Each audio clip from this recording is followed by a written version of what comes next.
see from each of those teams in their openers, again, aside from Rutgers, who we already covered?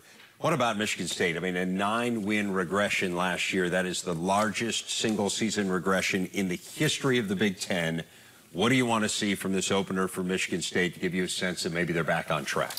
Well, we know they were a talented team last year, so it was something other than talent. They had some injuries. It appears they had some locker room problems and some morale issues. If possible, while we're watching the game, that's something to see. My guess is they're going to be back from a morale standpoint. Brian Lewerke, I mean, I thought when he played last year, he looked really good. I think he's a guy who can do whatever they need him to do in this offense and be really one of the better quarterbacks in the conference. I think we need to watch him, how physical they are. When Michigan State's good, they're physical. So let's see how that goes. Wide receiver talent, really young on the flank, right? We saw them live. I mean, they've got some guys that can be explosive, so let's see if they can throw the ball.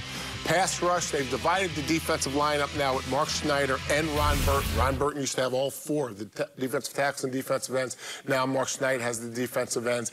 I think that was a tweak to see if, in fact, they can develop a little bit more of a four-man rush. And I think we're going to see some defensive scheme changes. We might not see them in the opener, but Michigan State, you know, for a long time, they led the country in schemes, what they were doing defensively.